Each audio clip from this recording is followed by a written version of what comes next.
Welcome guys GK MCQs MK channel में आपका बहुत बहुत स्वागत है। सब्सक्राइब कीजिए आपके अपने जीके एमसीक्यूज एमके चैनल को और पाए रोजाना मल्टीपल चॉइस क्वेश्चन और अपनी नॉलेज को बढ़ावा दीजिए और रोजाना नए नए multiple choice question chapter wise प्राप्त करते रहिए। आज का हमारा टॉपिक है, आज हम सीखेंगे तरंग प्रकाशिकी यानी कि वेव ऑप्टिक्स से रिलेटेड मल्टीपल चॉइस क्वेश्चन।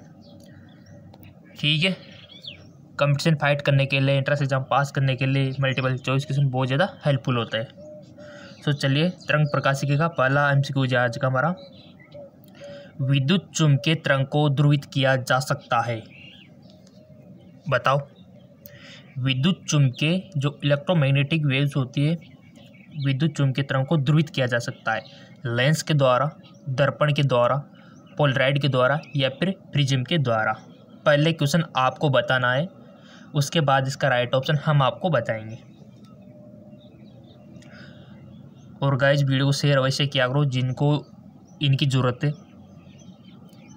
जो कंपटीशन की तैयारी कर रहे हैं उनके लिए बहुत ही ज़्यादा हेल्पफुल है। आई होप आपने वैसे चूज किया होगा।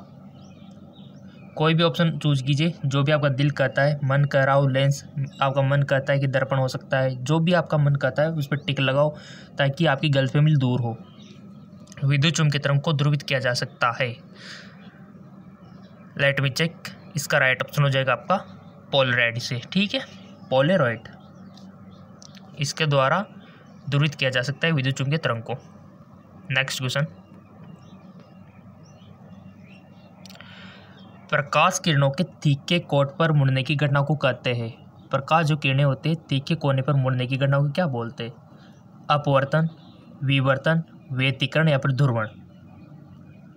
गाइस यहाँ पे जो टर्म है सभी को पता है ना कि अपवर्तन क्या होता है, विवर्तन क्या होता है, व्यतिकरण क्या होता है, ध्रुवण क्या होता है। ये टर्म सबको पता होनी चाहिए। देखो, क्वेश्चन कहीं से भी बन सकता है। आई होप आपने चूज कर लिया होगा। इसका राइट ऑप्शन हो जाएगा आपका विवर्तन। विवर्तन बोलते हैं गाइस इसको। प्रकाश किरणों के तीखे कोण मुड़ने की घटना को विवर्तन कहते हैं। अगर प्रकाश एक माध्यम से दूसरे माध्यम में प्रवेश करता है, ऐसे कंडीशन में क्या होता है? अपवर्तन। ठीक है, परावर्तन तो सब जानते ही है। अगला क्वेश्चन, निम्नलिखित में किसे प्रकाश के तरंग सिद्धांत से नहीं समझा जा सकता? निम्नलिखित में किसे प्रकाश के तरंग सिद्धांत से नहीं समझा जा सकता? यानी कि आपको ये पता होना चाहिए कि किस किस को तरंग सिद्धांत से समझा जा सकता है। ये क्वेश्चन, ये नॉलेज आपकी चेक करना चाहता है।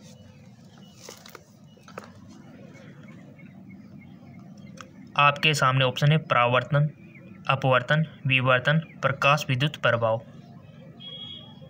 वीडियो को लाइक अवश्य कीजिए। अगर आपके लाइक मिलते रहेंगे तो ऐसे वीडियो तो हम और ज़्यादा बनाएंगे आपके लिए। हमारी तरफ से कोई भी कमी नहीं होगी और आपके लिए तो हम इतनी मेहनत करते हैं कि आपको रोज़ाना नए नए क्वेश्चन प्राप्त हो, हर रोज़ आप कुछ नया सीखें नॉन स्टॉप। तभी तो हम आपके लिए वीडियो अवेलेबल करवाते हैं, सारे काम छोड़ के। इसका राइट ऑप्शन हो जाएगा कि निम्नलिखित में से किसे प्रकाश के तरंग सिद्धांत से नहीं समझा जा सकता? गाइज वो है प्रकाश विद्युत प्रभाव। प्रकाश विद्युत प्रभाव को तरंग सिद्धांत से नहीं समझाया जा सकता। ठीक है, बाकी के परावर्तन को तो समझाया जा सकता है, अपवर्तन को भी समझाया जा सकता है, विवर्तन को भी समझा जा सकता है, बट प्रकाश विद्युत प्रभाव को नहीं समझाया जा सकता। ठीक है, तरंग सिद्धांत के थ्रू। ये आपका ऑप्शन हो जाएगा। चलते आगे। क्वेश्चन में देखो, कोई भी दिक्कत लग रही हो, कोई भी समस्या हो ना, कमेंट कर देना ताकि आने वाले वीडियो में हम उसका सॉल्यूशन आपको बता सके। अगला क्वेश्चन है, एक ऐसी परिघटना जो ये प्रदर्शित करती है कि कोई तरंग अनुप्रस्थ है, वह है प्रकीर्णन, विवर्तन, व्यतिकरण, ध्रुवण। एक ऐसी परिघटना जो ये प्रदर्शित करती है कि कोई तरंग अनुप्रस्थ है। इसका राइट ऑप्शन हो जाएगा आपका, चूज तो कर लिया करो आप क्विकली, ध्रुवण। ओके, चलते आगे की ओर। और किसी भी टॉपिक पर आपको चाहिए, जैसे कि विटामिन हो गया, हार्मोन हो गए, पादप हार्मोन हो गए, आपकी करंट जीके हो गई, किसी के ऊपर भी एमसीक्यू चाहिए ना, तो सीधा कमेंट कर देना, हम उसी के ऊपर एमसीक्यूज बना देंगे, क्योंकि एमसीक्यूज बनाना तो हमारा काम है। इंद्रधनुष प्राकृतिक उदाहरण है।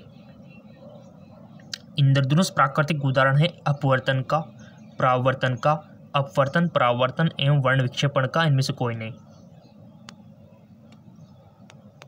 किसका है गाइस इंद्रधनुष? सबने देखा होगा बारिश के टाइम पे जब धूप निकली होती है तो सूर्य के अपोजिट साइड में आपका इंद्रधनुष बनता है। क्यों बनता है? क्योंकि बूंदों से फिल्टर हो जाता है और प्रकाश में 7 रंग होते हैं वो दिखाई देते हैं। अपवर्तन राइट ऑप्शन जिसका हो जाएगा अपवर्तन, परावर्तन और वर्ण विक्षेपण, इस परिघटना के कारण इंद्रधनुष दिखाई देता है। और इंद्रधनुष तो आप घर पे भी बना सकते हो। जी हाँ, बिल्कुल सही चुना।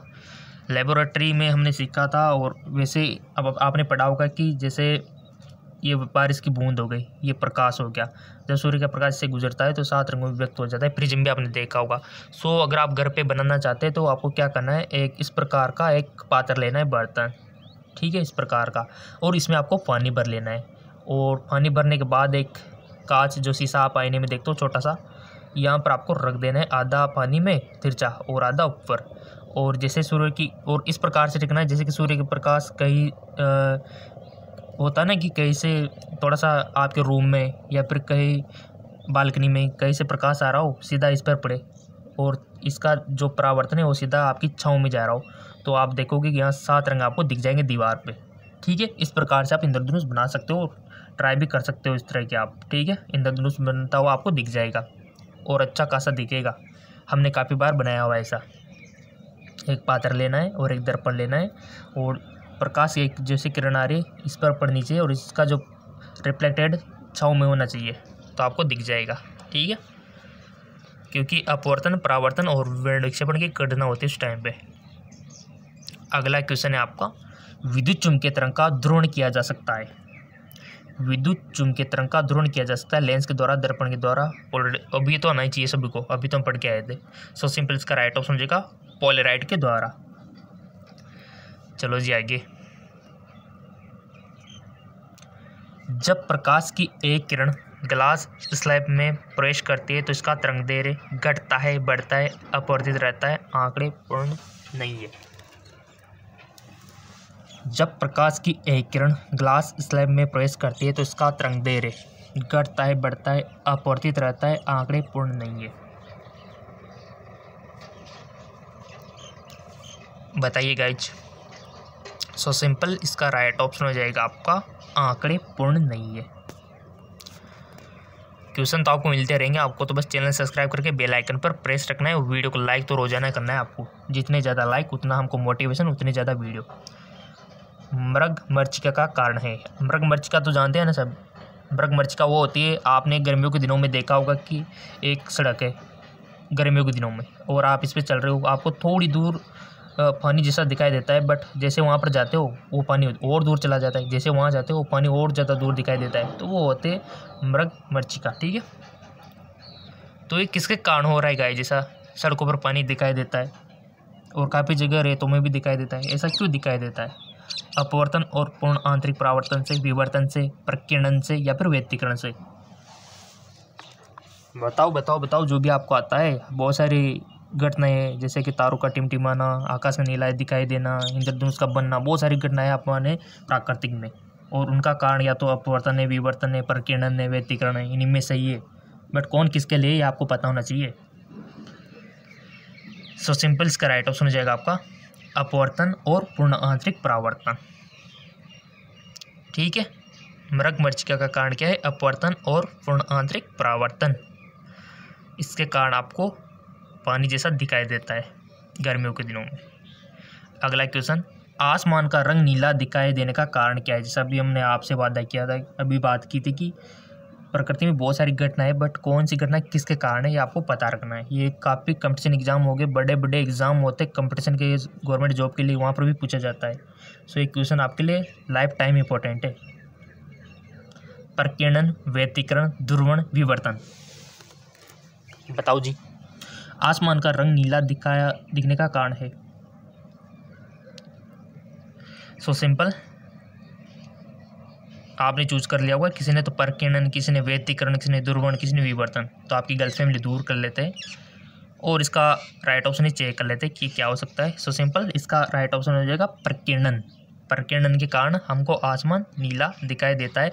अगर आप चांद पे जाके देखोगे तो आसमान काला दिखाई देगा, क्योंकि वहाँ पर प्रकीर्णन ही नहीं होता, वहाँ पर निर्वात है, इसलिए ऊपर देखोगे तो ब्लैक ही दिखाई देगा। जबकि धरती से देखोगे तो नीला दिखाई देगा, क्योंकि यहाँ पर प्रकीर्णन हो रहा है एयर के थ्रू। बहुत सारी एटमॉस्फेयर में बहुत सारी गैसेज है, ठीक है। सौर प्रकाश में उपस्थित काली रेखाओं को कहा जाता है, सौर प्रकाश में उपस्थित काली रेखाओं को कहा जाता है फ्रॉनहोफर रेखा है, टेलुरिक रेखा है, दोनों इनमें से कोई नहीं।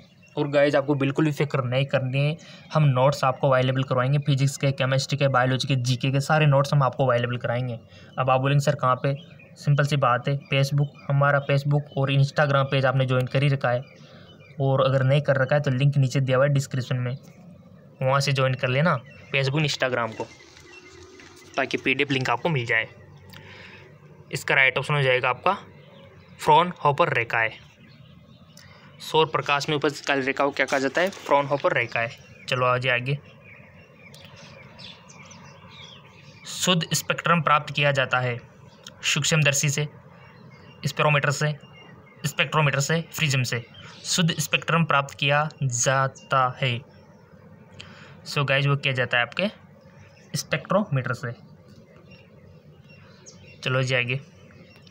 और क्वेश्चन तो हम आपको अवेलेबल करवाते रहेंगे काफ़ी सारे, आपको तो बिल्कुल फिक्र नहीं करनी है। और चैनल सब्सक्राइब अवश्य रखना है, देखो बेल आइकन पर देख लेना प्रेस, और लाइक हमेशा करते रहना है।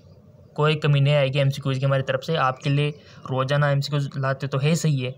उसके साथ में एक और चैनल आपके लिए बना रखा है जिसका नाम है JK लॉन जॉब। यहाँ पर भी आपको फिजिक्स, केमिस्ट्री, बायोलॉजी से क्वेश्चन मिलते हैं रोजाना। अगर इसको पता नहीं है तो लिंक नीचे दिया हुआ है इसका डिस्क्रिप्शन में, JK लॉन जॉब चैनल का। यहाँ पर भी आपको फिजिक्स, केमिस्ट्री, बायोलॉजी के मल्टीपल चॉइस क्वेश्चन डेली मिलते हैं। सो आप दुगना पोर्शन ले सकते हो दोनों चैनलों से, एक तो ये रहा और एक नीचे डिस्क्रिप्शन में दिया हुआ है। सौर स्पेक्ट्रम में बैंगनी रंग से लाल रंग की ओर, सौर स्पेक्ट्रम में बैंगनी रंग से लाल रंग की ओर विचलन घटता है, अपर्तांक भी घटता है, विचलन घटता है और अपर्तांक बढ़ता है, विचलन बढ़ता है और अपर्तांक भी बढ़ता है, विचलन बढ़ता है और अपर्तांक कम होता है। क्या होता है गाइस, ऐसे क्वेश्चन बनते हैं आपके। तभी तो हम आपसे बोलते कि रटना बंद करो, समझो वो चीज़ों को जो आपको हमेशा याद रहे और सरकारी नौकरी लगने में आपकी हेल्प करे। विचलन घटता है और अपूर्णांक भी घटता है बैंगनी रंग से लाल रंग की ओर, ये घटना होती है, ठीक है। चलते आगे की ओर। कितने क्वेश्चन सही जा रहे हैं आपके, कितने गलत जा रहे हैं, तो आप ही को पता है ईमानदार से। श्वेत प्रकाश का स्पेक्ट्रम प्रिज्म से प्राप्त करने में न्यूनतम विचलन होता है पीले, लाल, नीले, बैंगनी रंग के प्रकाश के लिए। श्वेत प्रकाश का स्पेक्ट्रम प्रिज्म से प्राप्त करने में न्यूनतम विचलन होता है, बताइए। सो गाइस इसका राइट ऑप्शन हो जाएगा लाल। श्वेत प्रकाश का स्पेक्ट्रम प्रिज्म से प्राप्त करने में न्यूनतम विचलन होता है तो होता है लाल का, ठीक है। चलते ही जी आगे। फ्रॉनहोफर विवर्तन में प्रकाश के स्रोत रखे जाते अवरोध से, सो सिंपल, अनंत दूरी पे, ठीक है। अगला क्वेश्चन। समतल ध्रुवित प्रकाश में विद्युत क्षेत्र की तीव्रता सदिश के कंपन होते हैं सभी दिशाओं में, एक थल में, एक दूसरे की लंबवत दिशा में, या फिर इनमें से कोई नहीं, बताइएगा। और जैसा कि हमने आपसे बोला कि फेसबुक, इंस्टाग्राम और JK लॉन जॉब चैनल को सब्सक्राइब जरूर कर लेना, और उनका लिंक नीचे दिया हुआ है डिस्क्रिप्शन में, भूलना मत। सो इसका राइट ऑप्शन हो जाएगा आपका एक थल में, और लिंक नीचे दिया हुआ है डिस्क्रिप्शन में। धन्यवाद।